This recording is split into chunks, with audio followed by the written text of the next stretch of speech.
मूक पाटी का स्वाध्याय हम सभी कर रहे हैं। आचार्य श्री विद्यासागर जी द्वारा विरचित। मंगलम भगवान वीरो मंगलम गौतमो गणी मंगलम कुंद कुंदाद्यो जैन धर्मोस्तु मंगलम। नमो अरिहंताणम, नमो सिद्धाणम, नमो आयिर्याणम, नमो उवज्जायाणम, नमो लोये सवसाहुणम। पंच परमेष्ठी भगवान की जय। अगले 45 मिनट के लिए सभी प्रकार के पापों का त्याग करके सभी नौवर्ण मुखर मंत्र पढ़ लें।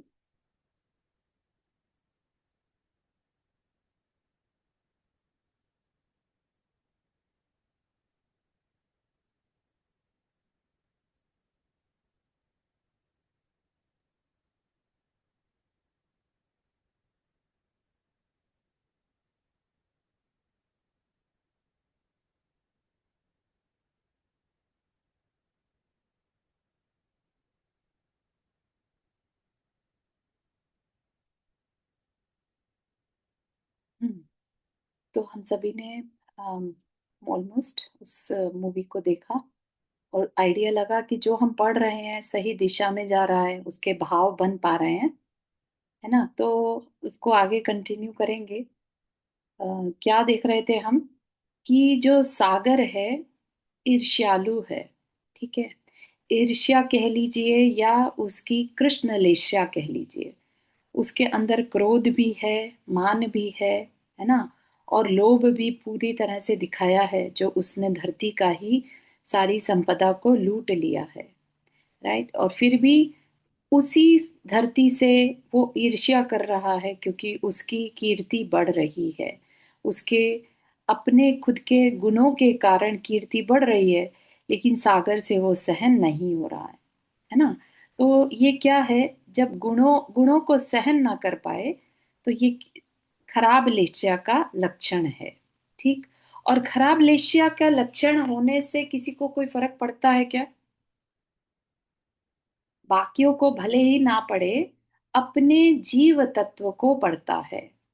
ठीक है, जितना जितना हमारी लेस्या खराब होगी, यानी कि हमारा मन वचन काया का जो परिणाम है वो अच्छा नहीं है। हम जो करेंगे, जो सोचेंगे, वो सब कुछ नेगेटिव साइड पर होगा, और नेगेटिव से हम पाप अपने लिए अर्जित करते हैं। ठीक है, तो पाप का अर्जन होगा तो किसके लिए खराब होगा? अपनी ही आत्मा के लिए, इस जीव तत्व के लिए। ठीक है, तो इस चीज को हमें सोचना विचारना जरूरी है कि क्यों बताया जा रहा है, सागर को ऐसा दिखाया है, तो उससे हमें क्या सीखना है। ठीक है ना, हमें कहानी के रूप में नहीं इसको पढ़ते जाना है। ठीक है ना, हमें अपने अंदर झांकते जाना है कि जो चीज को यहाँ पर गंदा बताया है वो मेरे अंदर तो नहीं है। ठीक है ना, बड़ों की बात, आचार्यों की बात, ऐसे ही खाली समय उन्हें कहानी लिखने का, कविता लिखने का मन हुआ, ऐसा नहीं, है ना। उनका एक अलग ही नजरिया था कि जो भी जिस बैकग्राउंड से आ रहा है, उसको उसी बैकग्राउंड से रिलेटेड कुछ ना कुछ सीखने को मिल जाए। जो आध्यात्म की बैकग्राउंड से आ रहा है उसे आध्यात्मिक स्टफ मिलेगा इसमें, और जो करियर की पॉइंट ऑफ व्यू से आ रहा है तो उसे वैसा यहाँ पर, या फिर जो पॉलिटिक्स के पर्सपेक्टिव से आ रहा है उसे वैसा मिल जाएगा। तो सबको अपने अपने पर्सपेक्टिव का यहाँ पर सीखने को मिलेगा। तो अब हमारे हाथ में है कि हमें क्या सीखना है। ठीक, तो आगे बढ़ते हैं, क्योंकि अब पहले तो 3 बदलियों को भेजा था, स्त्रियों को भेजा था, जो सूर्य के समझाने से समझ गई, है ना। लेकिन अब सागर ने क्या किया था, 3 बादलों को, और कैसे बादल थे, पूरे सागर द्वारा ट्रेन किए हुए, है ना। तो सागर की खुद की लेशिया इतनी खराब है, तो उसने जो ट्रेन किए बादल, वो भी बहुत कृष्ण कापोत और नील लेशिया वाले तैयार किए, ईर्ष्यालु झगड़ालू, है ना, किसी की नहीं सुनने वाले, हिंसक प्रवृत्ति वाले, ऐसे, कि ताकि वो सूर्य के कहने में ना आ जाए। ठीक है, तो देखेंगे आगे कि क्या होता है, वाकई में वो बादल सूर्य का कुछ बिगाड़ पाते हैं कि नहीं। तो कह रहे हैं कि अम, गंदा नहीं बंदा ही भयभीत होता है, विषम विघन संसार से, और अंधा नहीं आंख वाला ही भयभीत होता है परम सघन अंधकार से। हिंसा की हिंसा करना ही अहिंसा की पूजा है प्रशंसा, और हिंसक की हिंसा करना या पूजा, ये दोनों नियम से अहिंसा की हत्या है नृशंसा। धीरता की वृत्ति वह धीरता की धीरता धरती की धीरता है, और कायरता की वृत्ति वह जलधि की कायरता है। तो यहाँ पर जो प्रभाकर है वो कह रहा है, ठीक है। बादलों ने तो कह दिया सूर्य के बारे में कि तुम हमारे ही साथी हो, फिर ऐसा क्यों कर रहे हो, है ना। सूर्य मंडल में, आकाश में सूर्य भी है और बादल भी है, तो वो उसे क्या मान रहे हैं, अपने परिवारजन का, ठीक है ना। लेकिन वो उससे ऑपोजिट कर रहा है, तो उसके ऊपर बरसने लगे, गरजने लगे, ठीक है ना। तो उस पर प्रभाकर ने कुछ कहा, क्या कहा, गंदा नहीं बंदा, बंदा है जो सज्जन पुरुष है, ठीक है, जो वंदना करता है, राइट। तो वो ही डरता है, भयभीत होता है विषम विघन संसार से। संसार कैसा है, विघन यानी घने जंगल के समान, विषम यानी ऑपोजिट डायरेक्शन में चलने वाला, ठीक। तो गंदा नहीं बंदा ही भयभीत होता है, जो ऑलरेडी पापों में लिप्त है, उसे इस विघन संसार से कोई डर नहीं लगता। लेकिन जो अंदर से कंपैशनेट है, जो भगवान से भक्त जिसे कहते हैं ना, जो बंदा है, भगवान का बंदा कहते हैं ना, तो बंदा ही भयभीत होता है, भक्त ही भयभीत होता है कि नहीं, मुझे इस संसार सागर में और नहीं डूबना, क्योंकि उसे संसार की जो बुराइयां हैं वो अच्छी नहीं लग रही हैं, ठीक। और अंधा नहीं आंखों वाला ही भयभीत होता है परम सघन अंधकार से। जिसके पास आंखें हैं ही नहीं, उसे कभी अंधेरे से डर नहीं लगता। लेकिन जिसने कभी उजाला देखा है, तो उसको लगता है कि अंधकार में डर है, कुछ गलत जब भी होगा तो अंधकार में होगा। जिसने कभी उजाला देखा ही नहीं, तो उसको क्या बुरा लगेगा, है ना। तो इसी तरह से किसी ने कभी साफ कपड़े ना पहने हो, गंदे ही पहने हो, तो उसको दाग लगने का डर नहीं रहता। उजले कपड़े पहनने वाला ही दाग से बचता है। ऐसे ही जिसकी उजली आत्मा है, वो ही गलत करने से डरता है, ठीक है ना। तो ये बहुत बड़ा मैसेज है, हम देखें हम क्या, हमारे अंदर कैसे परिणाम चल रहे हैं। और अगला मैसेज बहुत ही सुंदर है, क्या कहा, हिंसा की हिंसा करना ही, हिंसा की हिंसा यानी जो हिंसा है, हिंसक नहीं, वर्ड नोट करिएगा, हिंसा की हिंसा। अगर कहीं लेट से कोई किसी का मर्डर कर रहा है ना, मर्डरर से नहीं, उसको नहीं मारना, मर्डर करने की जो आ, भाव है, या उसने क्यों मर्डर किया, या मर्डर करना ही अपने आप में एक अपराध है, उसको खत्म करना, ठीक है ना। तो हिंसा की हिंसा करना ही अहिंसा की पूजा है, ताकि कल को हिंसा हो ही ना, ठीक है। ये तो प्रशंसनीय काम है, ठीक। तो उन परिणामों को ही नष्ट कर देना। अगर हम अपने अंदर उठने वाले हिंसक परिणामों को, हिंसा वाले परिणामों की हिंसा कर दें, उन्हें मार दें, खत्म कर दें, तो क्या हम हिंसक कहलाएंगे या हम अहिंसक कहलाएंगे, सोचने का विषय है ना। तो अगर हम हिंसा की हिंसा करते हैं, तो हम अहिंसक कहलाएंगे, वो अहिंसा की पूजा है, प्रशंसा है, ठीक है। और हिंसक की हिंसा करना, चाहे एक मर्डरर भी क्यों ना हो, है ना, एक आतंकवादी भी क्यों ना हो, उसकी भी हिंसा करने को अहिंसा नहीं कहा है। ये बात बहुत इंपॉर्टेंट है, अपने अंदर क्लैरिटी होनी चाहिए। ऐसा नहीं कि हम जाकर किसी को, अब दुनिया में सारे बुरे कर्म करने वालों को मारना शुरू कर रहे हैं क्या, वो तो हम वैसे भी नहीं कर रहे थे।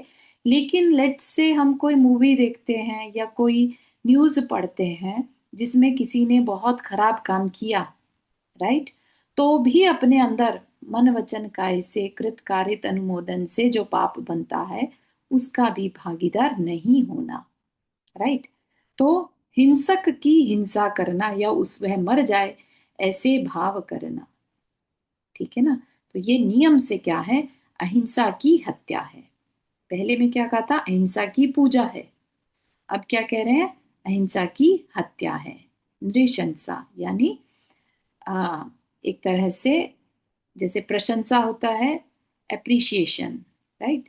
तो नृशंसा हो गया, उसको अप्रिशिएट नहीं करना। धीरता ही वृत्ति वह धरती की धीरता है। ठीक। तो यहाँ पर क्या कह रहे हैं कि जो धीरता, धी मतलब होता है बुद्धि, रता मतलब धारण करना, बुद्धि को धारण करना, ज्ञान पूर्वक कार्य करना, ये क्या है, धरती की धीरता है। धरती पूरा जो कार्य करती है वो बुद्धि पूर्वक करती है, यही उसका धैर्य है, धारण करना है। और काय रता, काय मतलब सोच रहे हैं हम कितना सुंदर, काय रत, काय रता को डिवाइड कर दिया तो काय और रता। काय में जो रत रहे, जो विषयों में ही वृत्ति करे, जैसे कि यहाँ पर जलधि को दिखाया, जलधि मतलब सागर, तो वह उसकी कायरता है, निर्बलता है। दूसरे के धन को लूट लेना निर्बल लोगों का कार्य है। जिनसे खुद से कुछ नहीं कमाया जा रहा, वो दूसरे के कमाए हुए को लूटना चाहते हैं, है ना। तो ये क्या है, अपनी ही कोई निर्बलता कहलाती है। ठीक है, उसको वीर नहीं कहते। डाकू डकैत होते हैं, चोर होते हैं, वो जो दूसरे का धन लूटते हैं, उनको कभी वीर नहीं कहा जाता। ठीक है ना। फिर आगे कह रहे हैं, यूं मही की मूर्धन्यता को अर्चना के कोमल फूलों से और जलती की जघन्यता को तर्जना के कठोर शूलों से पदोचित पुरस्कृत करता प्रभाकर फिर स्वाभिमान से भर आया। जितनी थी उतनी पूरी की पूरी उसकी तेज उष्णता वह उभर आई ऊपर।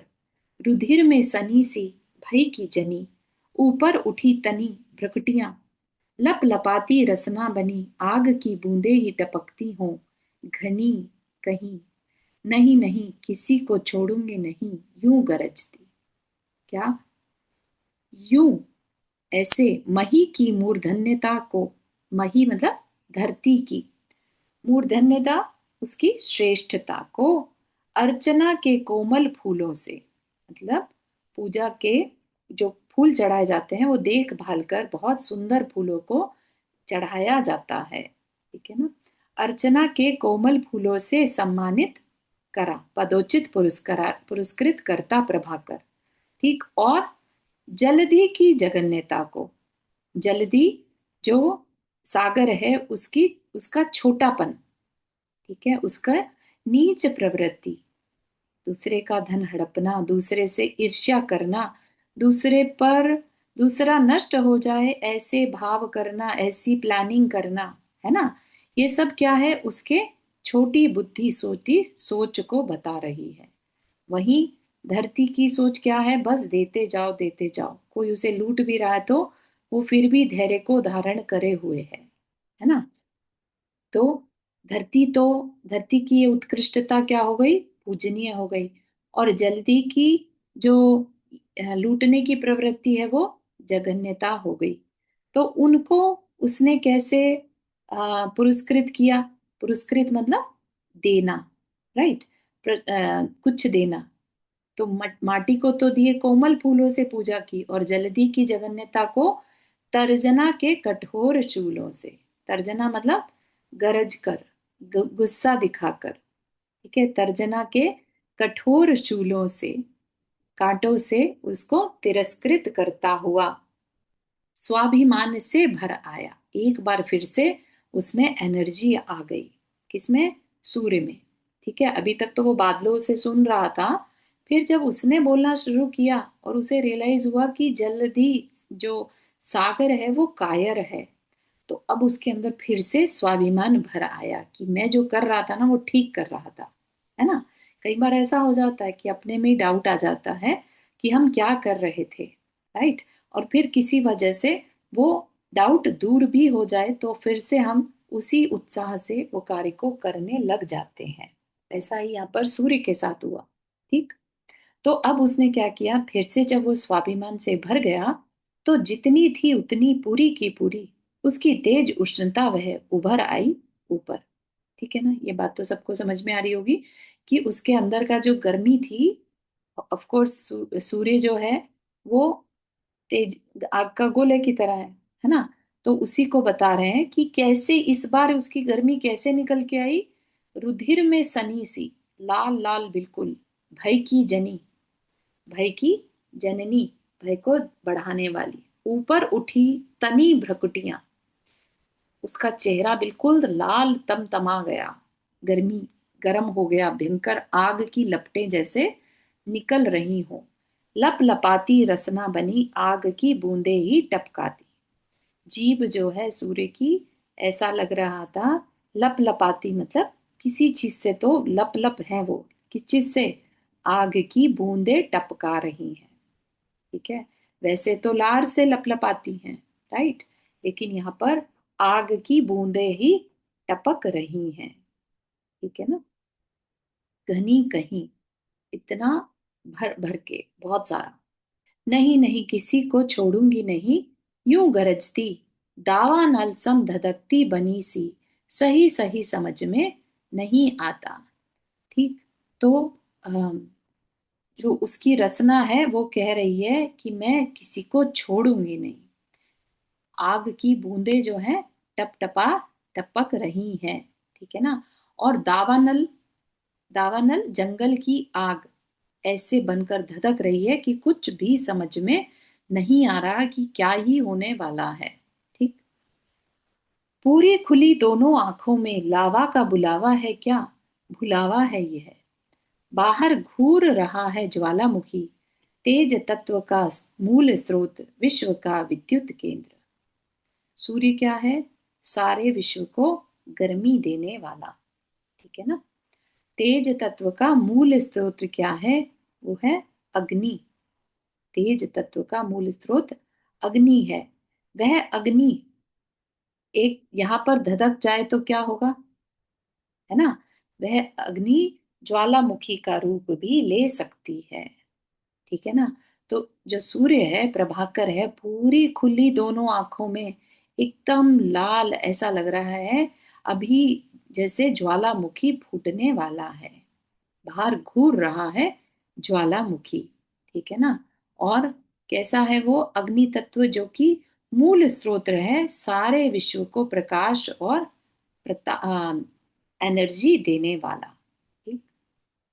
संसार के कोने कोने में तेज तत्व का निर्यात यहीं से होता है, जिसके अभाव में यातायात ठप, जड़ जंगमों का चारों ओर अंधकार घुप। ठीक है ना, जितना भी विश्व चलता है सब सूर्य की गर्मी से, अग्नि के तेज से ही चलता है। सूर्य ना हो तो कुछ भी ना हो पाएगा, राइट। ना फसलें होंगी ना नदियां होंगी, क्योंकि पेड़ नहीं रहेंगे फिर, राइट, पेड़ नहीं रहेंगे तो ऑक्सीजन नहीं बन पाएगी, कार्बन डाइऑक्साइड नहीं बन पाएगी, और उनसे जो बादल बनते हैं उनसे जल नहीं बन पाएगा, तो कुछ भी कार्य नहीं हो पाएगा। ठीक है ना, तो कहना क्या है, संसार के कोने कोने में तेज तत्व का निर्यात यहीं से होता है, यहीं से सबको गर्मी मिलती है। अगर ये ना रहे तो सब कुछ ठप हो जाएगा, चारों ओर अंधकार। ठीक। निंदा की दृष्टि से निरखने में निरत, निकट नीचे आए नीच निराली नीति वाले बादल दलों को जलाने हेतु प्रभाकर के प्रयास को निरख सागर ने राहु को याद किया और कहा। अब क्या हुआ, सूर्य ने अपना प्रचंड रूप धारण कर लिया। अब उसके प्रचंड रूप के आगे बादल भी कुछ नहीं कर पा रहे थे, राइट। बादल तो तभी कार्य करेंगे ना जब सूरज छुपने को रेडी हो, और सूरज ने अपना इतना प्रचंड रूप धारण कर लिया कि उसके आगे वो काले बादल भी टिक नहीं पा रहे हैं। ठीक है ना, काले बादलों का क्या काम, अगर तेज गर्मी हो बहुत तेज। ठीक है ना, तो निंदा की दृष्टि से निरखने में निरत, निंदा की जो क्या कर रहे हैं वो? निंदा से ही दूसरों को देख रहे हैं, निरखने में निरत, परखना जिसे कहते हैं ना, एनालिसिस करना, जज करना। तो निंदा की दृष्टि से, तो कमियां ढूंढने की दृष्टि से जो उस दृष्टि से बिजी रहते हैं, उसी में निरत, यानी अपने में तल्लीन रहते हैं। तो ऐसे बादलों को, जो सूर्य है, बादल दलों को जलाने हेतु, है ना, उनको अपने प्रचंड रूप से बादलों को जलाने का प्रयास देखकर, किसका? सूर्य का प्रयास देखकर, नीच निराली नीति वाले, ठीक है, तो किसकी? सागर की कैसी नीति है? नीच निराली, मतलब एक्सेप्शनल नीचता में नीचे जला जाता है, चला जा रहा है, ऐसी उसकी सोच है। नीति मतलब पॉलिसी कह लीजिए, ऐसे वर्क एथिक्स जिसे कहते हैं ना, ठीक है ना, उसके वर्क वर्क एथिक्स ऐसे हैं जो नीचता की तरफ ही जा रहे हैं। तो ऐसे में उसका दिमाग क्या चला कि अब क्या करूं, है ना, ये तो सूर्य बादल दलों को जला ही देगा, तो मैं क्या करूं? तो उसने किसको याद किया? राहु को याद किया। राहु जो है, अम, सौर मंडल में ही राहु होता है, राहु और केतु। जो राहु है वो सूर्य में ग्रहण लगाता है, ये जैन शास्त्रों में भी बताया है, वैदिक ज्योतिष में तो है ही, राहु को ग्रह माना है। और ऐसा कुछ कहते हैं उसका सिर नहीं रहता, और जो केतु है उसका धड़ नहीं रहता, ऐसा कुछ कहानी सी है उनके पास। तो जो भी है, विनाशकारी समझा जाता है राहु को, ठीक है, सब प्लैनेट्स में सबसे जो भयावह होता है वो राहु होता है, ठीक। तो सागर ने राहु को याद किया कि एक ऐसा एकमात्र ऐसा कैरेक्टर है जो सूर्य को ग्रसित कर सकता है, ठीक है। तो क्या कहता है?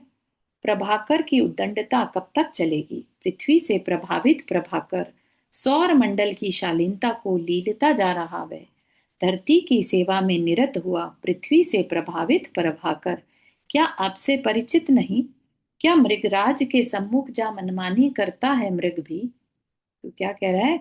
जैसे कहते हैं ना, चापलूसी करना, है ना, अपना काम निकलवाना है। तो क्या कह रहा है कि भाई देखो, ये जो सूर्य है, उदंड हो रहा है, स्वच्छंद हो रहा है ना, अपनी मनमानी कर रहा है। उसको तो सौर मंडल की शालीनता को फॉलो करना चाहिए था, लेकिन वो धरती की सेवा करने में लगा हुआ है ना। धरती की सेवा करना सौर मंडल का कार्य नहीं है। सौर मंडल अपने में अपना कार्य करता है, और धरती अपना कार्य करती है। उसकी सेवा करने का क्या मतलब है? ठीक है ना। तो लेकिन उसको, क्योंकि यहाँ पर उन दोनों की अटैचमेंट अच्छी नहीं लग रही है, कह रहा है पृथ्वी से प्रभावित प्रभाकर क्या आपसे परिचित नहीं? राहु को संबोधित करते हुए कह रहा है, क्या वो आपको नहीं जानता क्या, जो इतनी उद्दंडता कर रहा है ना। और कह रहा है कि क्या मृगराज के सम्मुख जा मनमानी करता है मृग भी? मृगराज मतलब सिंह, और मृग हिरण, ठीक है। अगर मृग हिरण कभी सूर्य सिंह के सामने पहुंच जाए, तो क्या अपने मन की कर पाएगा? उसको तो इतना डर लगता है कि वो हिलेगा भी नहीं वहां से, जब तक सिंह उस पर अटैक ना करते, है ना। वो अपने मरने का वेट ही करता रहेगा, या भागेगा भी तो सिर्फ जान बचाने के लिए भागेगा, मनमानी नहीं कर सकता, ठीक है। क्या मानी बन मेंढक भी विषधर के मुख पर जा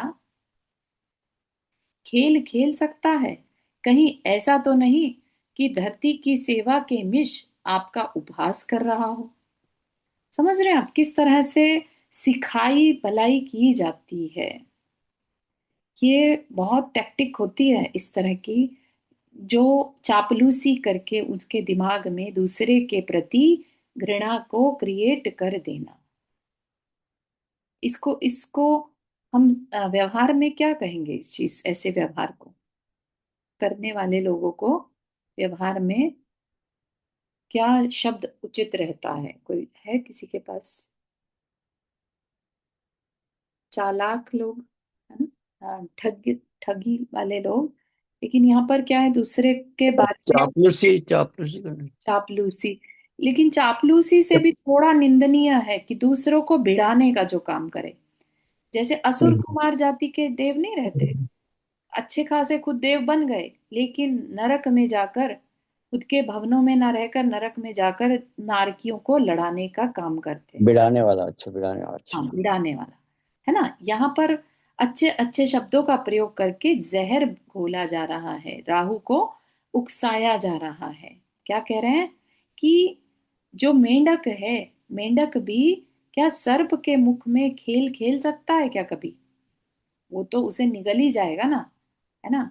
तो फिर क्या ऐसा तो नहीं कि धरती के सेवा के मिश मिश मतलब बहाने आपका उपहास कर रहा हो? कहीं वो आपका मजाक तो नहीं बना रहा? समझ रहे हैं आप किस तरह से भड़का दिया उसको? कि राहु को एकदम अंदर से, पहले ही जो राहु इज फेमस फॉर गुस्से के लिए, राइट? गुस्से वाले पर्सन को भड़काना, जबकि पता है कि इसका गुस्सा भड़क गया तो ये छोड़ता नहीं किसी को, ठीक है ना? ऐसे पर्सन को भड़का देना इस मतलब बहुत ही अंदर की सोच, कूटनीति से कह सकते होंगे। जो गंदी पॉलिटिक्स खेली जाती है ना, वो यही चीज है कि अपना कार्य सिद्ध करने के लिए दूसरे व्यक्ति का सहारा लेना, है ना? जिसे वो भी कहते हैं ना कि दूसरे के कंधे पर बंदूक रखकर चलाना, ताकि इल्जाम अपने ऊपर ना आए। ठीक है ना? वैसा भी यहाँ पर मतलब निकाला जा सकता है। कुछ भी हो, कुछ भी लो, मन चाहा मुंह मांगा, मांग पूरी होगी सम्मान के साथ, यह अपार राशि राह देख रही है। ठीक है? अभी क्या, पहले तो भड़का दिया, और अब खुद अच्छा बनने के लिए क्या कह रहे हैं कि मैं तुम्हें कुछ भी दे सकता हूं, तुम्हारे जो मन में है बस बोल दो, तुम्हारी हर मांग पूरी होगी। जैसे पहले चंद्रमा को लालच दिया था, उसको घूस दी थी, है ना? लेकिन उससे काम नहीं बना, राइट? तो यहाँ पर अब राहु को वैसा ही लालच दिया जा रहा है। ठीक है ना? तो ये भी चीज यहाँ पर देखने लायक है कि अपना काम निकलवाने के लिए लालच देना, जो पॉलिटिक्स में है सबसे ज्यादा वहीं पर चलता है ना। ये सब कुछ घोटाले जो होते हैं, बिना किसी साजिश के या बिना किसी मिली भगत के कभी घोटाले नहीं हो सकते, राइट? अंदर के लोगों को आपस में मिलाना ही पड़ता है, उनको लालच देकर ही वह घोटाले किए जा सकते हैं। ठीक है ना? फिर कह रहे हैं, शिष्टों का उत्पादन पालन हो, दुष्टों का उत्पातन गालन हो, संपदा की सफलता वह सदुपयोगिता में है ना। क्या कह रहे हैं कि भाई संपदा, ये इकोनॉमिक्स का एक रूल है। क्या? कि संपदा वही सफल है जिसका सही उपयोग किया हो, है ना? और सही उपयोग क्या है? कि सज्जनों की सुरक्षा हो, उनका तो पालन हो, और दुर्जनों की दुर्जनता नष्ट हो। ठीक है ना? ये कौन कह रहा है? ये सागर कह रहा है। किसको? राहु को, है ना? तो यहाँ पर उसने राहु को सज्जन कह दिया, ठीक है? और दुष्ट किसे कहा? सूर्य को। क्योंकि जो बुरा है उसे अच्छे लोग बुरे ही नजर आते हैं। ठीक है ना? जो न्याय पूर्वक कार्य कर रहे हैं उसको वो बुरे लोग नजर आ रहे हैं, दुष्ट नजर आ रहे हैं। ठीक है ना? तो यहाँ पर बहुत ही सीखने लायक चीज है कि हमें अगर कोई दुष्ट नजर आ रहा है, तो ऐसा तो नहीं कि हम खुद पहले दुष्ट हों तब हमें दुष्टता नजर आ रही है। ठीक है ना? तो ये चीज हमें सीखनी होगी, समझनी होगी। ठीक। राह में राशि मिलती देख राहु गुमराह सा हो गया, हाय खेद की बात है, राहु की राह ही बदल गई, और चुपचाप यह सब पाप होता रहा दिन दहाड़े, सरासर सागर से निर्यात सौर मंडल की ओर। क्या हो गया? राह में राशि मिलती देख, वो तो अपनी गति से जा रहा था, गमन कर रहा था, है ना? अब उससे बैठे बिठाए वहां पे राशि मिल रही है, तो राहु क्या हो गया? गुमराह हो गया। उसने भी अपनी जो चलती राह थी वो बदल दी। क्या हाय खेद की बात, राहु की राह ही बदल गई और चुपचाप यह सब पाप, कैसा पाप, जो सज्जन के ऊपर प्रहार करने का मन बना ले, वह क्या है, पाप ही तो है। धरती पर प्रलय लाने का पूरा उसने मन बना रखा है, उसके लिए कैसे भी येन केन प्रकारेण उस पर प्रहार करना चाहता है, प्रलय लाना चाहता है धरती पर। तो ये सब क्या है, प्रकृति देख रही है, सब पाप है ना। अनर्थ हो रहा है, अनर्थ अनर्थ, ठीक है ना। चुपचाप यह सब पाप होता रहा दिन दहाड़े, सरासर सागर से निर्यात सौर मंडल की ओर। तो यहाँ पर ऐसा मत समझिए कि आकाश से कहीं उठ के आ, जो मणियां हैं वो करे वो सब जाने लगी, बट यहाँ पर एक कहानी के तौर पर बता रहे हैं इस तरह से कि पहले में क्या बताया था कि जो चंद्रमा है उसको से तुलना की जाती है, उसकी चांदनी की, है ना, सुधाकर कहते हैं उसे, सुधा। तो वह सुधा, सागर ने सारी सुधा जो अमृत था, मिठास थी, वो सारा का सारा चंद्रमा को दे दिया, इसलिए खुद खारा रह गया। ठीक।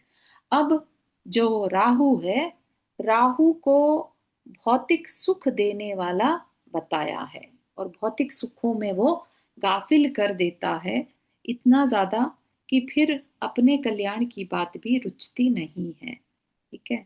तो वो कैसे करेगा, गाफिल कैसे करेगा, अबंडेंस जो है वो भौतिक सुख सामग्री को देकर, राइट। तो उसके पास वो भौतिक सुख सामग्रियां कहाँ से आ गई, सागर से आई। ठीक है, ऐसा बताना चाह रहे हैं। क्या कहा करा उसने, सागर ने क्या किया, यान में भर भर कर झिलमिल झिलमिल अनगिन निधियां, ऐसी हंसती धवलिम हंसियां, मनहर हीरक मौणिक मौलिक मणियां, मुक्ता मूंगा माणिक छवियां, पुखरा जोगी पीलिम पटियां, राजाओं में राग उबरता नीलम के नग रजतिम छड़ियां। तो क्या कह रहे हैं, यान में भर भर कर, विमानों में भर भर कर, क्योंकि उसने प्रॉमिस किया कि तुम जिस जो मांगो मैं तुम्हें दूंगा। ठीक है। राहु तो था ही ऐसा कि उसे बस भौतिक वैभव चाहिए था, तो उसने भी हाँ कर दी, खुश हो गया वो भी। ठीक है ना। तो झिलमिल झिलमिल चमकती चमकती हुई असंख्य निधियां, अनगिन, क्या असंख्य निधियां, हीरे मोती मूंगा माणिक पुखराज, सब जो कि ऐसे ऐसी चीजें जो राजाओं के अंदर भी राग को क्रिएट कर दे, ऐसे नीलम के नग, रजतिम छड़ियां यानी चांदी की छड़ियां इत्यादि सौर मंडल में भेजने लगा। सागर पक्ष का समर्थन हुआ, राहु राजी हुआ, राशि स्वीकृत हुई, सो दुर्बलता मिटी, सागर का पक्ष सबल हुआ। जब राहु का घर भर गया अन उद्यम प्राप्त अमाप निधि से, तब राहु का सर भर गया विष विषम पाप निधि से, यानी अस्पर्श निधि के स्पर्शन से राहु इतना काला हो गया कि वह दुर्दर्श हो गया, पापशाला क्षीणतम सुकृत वाला, दृश्य नहीं रहा दर्शकों के, स्पर्श नहीं रहा स्पर्शकों के। क्या कहा, सागर पक्ष का समर्थन हुआ। ठीक है, सागर जो चाहता था वो हो गया, राहु राजी हो गया, राहु खुश हो गया, राशि उसने, सागर ने जो राशि भेजी उसके लिए अनगणित मणियां वगैरह, वो उसने सब स्वीकार कर ली। अब स्वीकार कर ली तो जो राहु है वो एक ऐसा प्लेनेट है कह लीजिए, या ऐसा विमान है जो सूर्य को निगल सकता है ना। भक्तामय स्तोत्र में भी आता है ना कि एक राहु ही ऐसा है जो सूर्य को निगल जाता है। तो सूर्य की भी महिमा उतनी नहीं है जितनी जिनेंद्र देव की है, कि सूर्य पर भी ग्रहण लगता है ना। लेकिन आपकी चमकदार छवि पर जो हजारों सूर्य के बराबर है, उस पर कभी ग्रहण नहीं लगता, है ना। इस तरह से कंपेयर किया है भक्तामर सूत्र में सूर्य और राहु के साथ। ठीक। तो वही चीज यहाँ पर कह रहे हैं कि इतना स्ट्रांग होने के बाद, उसकी स्ट्रेंथ के कारण सागर क्या हो गया, सागर की भी दुर्बलता मिट गई। सागर जो अपने आप को कमजोर फील करने लगा था कि अब क्या करूं, अब कैसे बदला लूं, है ना। तो फिर से सबल हुआ, बल आ गया उसमें। हाँ वर्षा जी, आपने हाथ रेज किया। जी, जय जिनेन्द्र। जय जी। मैं ये कह रही थी कि जो यहाँ राहु और सूर्य की बात जो है तुलना, तो वो तो इंद्र है ना दोनों। दोनों इंद्र नहीं है।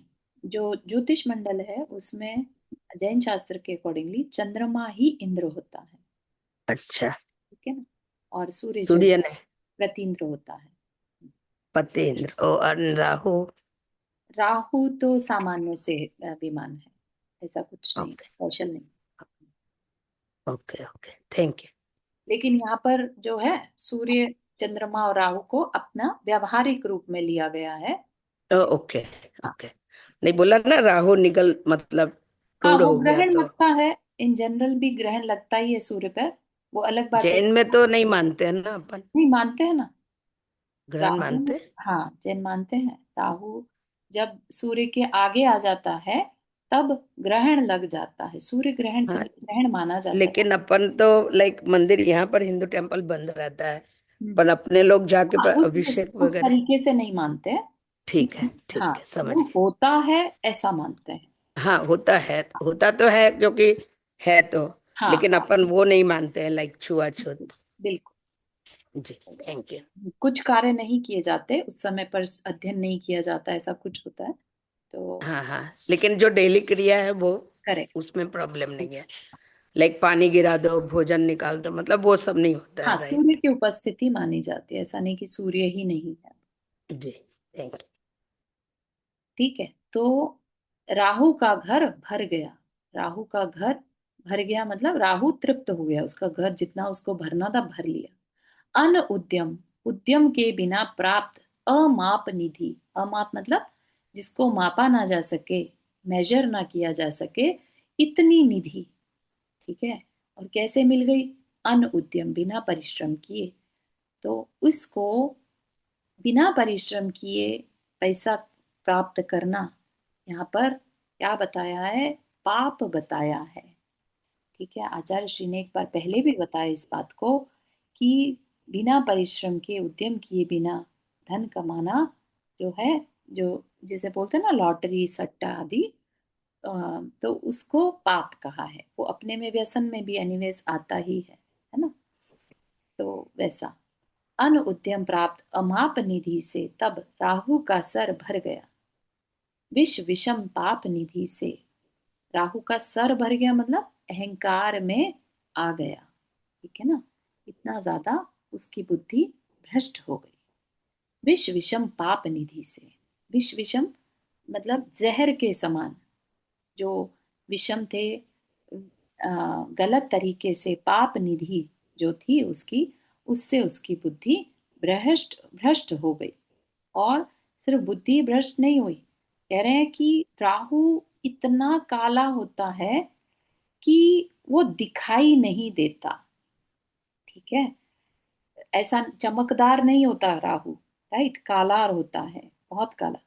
तो कहा कि वह दूरदृश्य हो गया पापशाला। इतने पाप करे उसने कि उसका रंग भी काला हो गया। ठीक। अस्पर्श निधि के स्पर्शन से, जो पैसा, जो चीज उसको नहीं एक्सेप्ट करनी चाहिए थी, उसने वह एक्सेप्ट कर ली, इसलिए भी वह काला हो गया। यानी कृष्ण लिस्या, तीव्र लोभ, है ना। तीव्र लोभ, तीव्र क्रोध के कारण उसका रंग कैसा है? कृष्ण लेस्या वाला, राइट। वह दुर्दृश्य हो गया पापशाला, क्षीणतम सुकृत वाला। क्षीणतम मतलब सुकृत होता है अच्छे कार्य करना, राइट। तो क्षीणतम मतलब क्षीणतम वर्ड यूज कर रहे हैं। क्षीणतर जो है ना, एक डिग्री होती है जैसे, तम मतलब एक्सट्रीम। ठीक है। तो एकदम कम अच्छे कार्य करने वाला, किसी का गलती से भला हो जाए तो हो जाए। ऐसा नहीं है कि राहु की दशा आती है तो किसी का फायदा नहीं होता, है ना। लेकिन सांसारिक सुख तो उसे मिलते हैं। वो अलग बात है कि वो उन सुखों में गाफिल हो जाता है, राइट। तो राहु से किसी का फायदा ना हो ऐसा नहीं है, लेकिन वो इतना क्षीण है सुकृत कि कालापन ज्यादा है, तो जिसके कारण दृश्य नहीं रहा दर्शकों के देखने में कुछ नहीं आ रहा और स्पर्श करने में भी कुछ नहीं आ रहा। ठीक। हम्म। लो, विचारों में समानता घुली, दो शक्तियां परस्पर मिली। गुरुवेल तो कड़वी होती ही है और नीम पर चढ़ी वह फिर कहना ही क्या। भली बुरी भविष्य की गोद में है, करवटें लेती पड़ी अभी।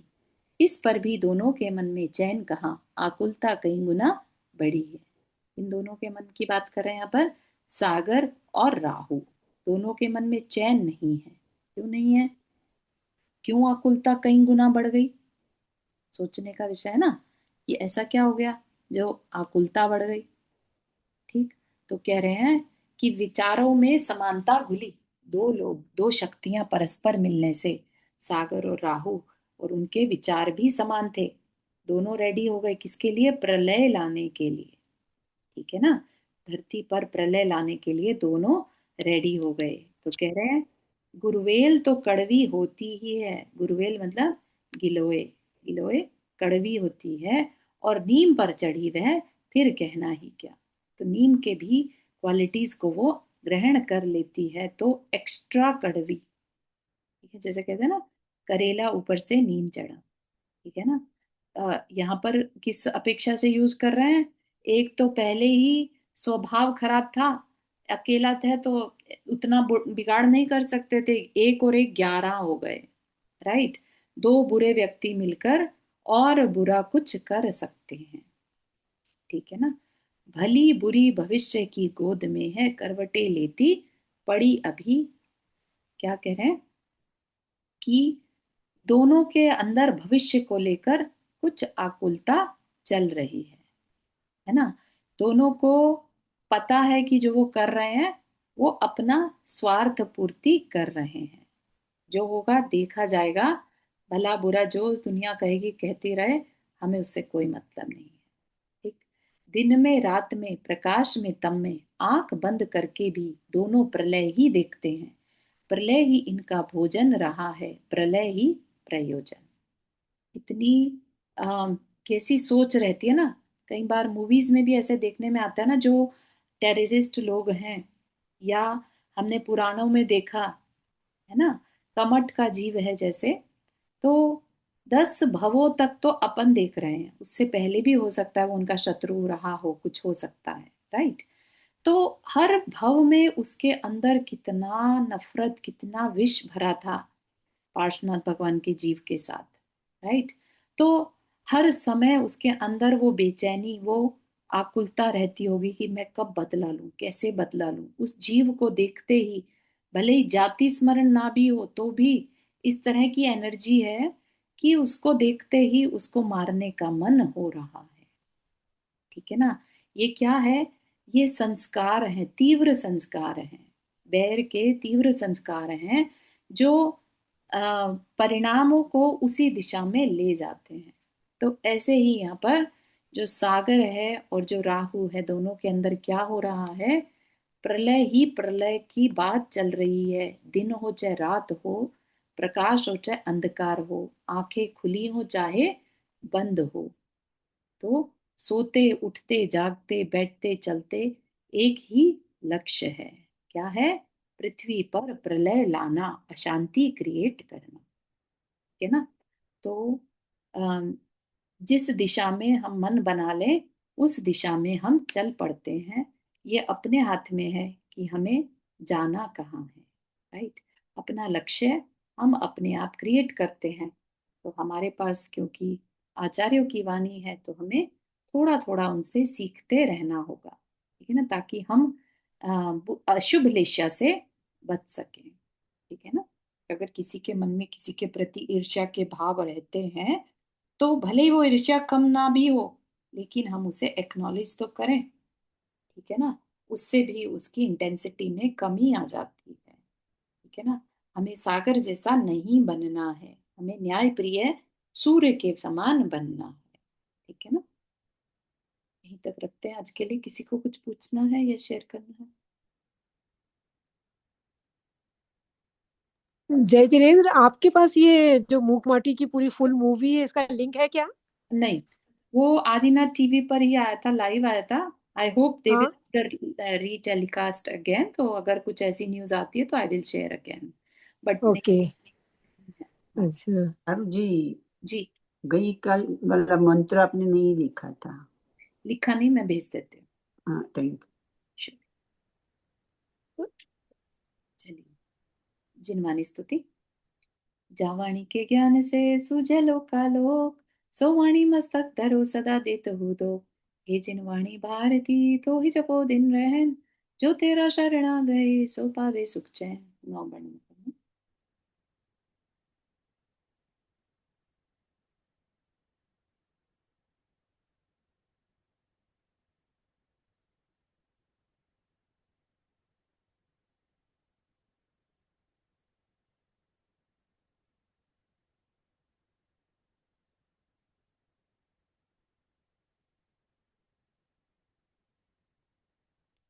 सभी को जय जिनेन्द्र।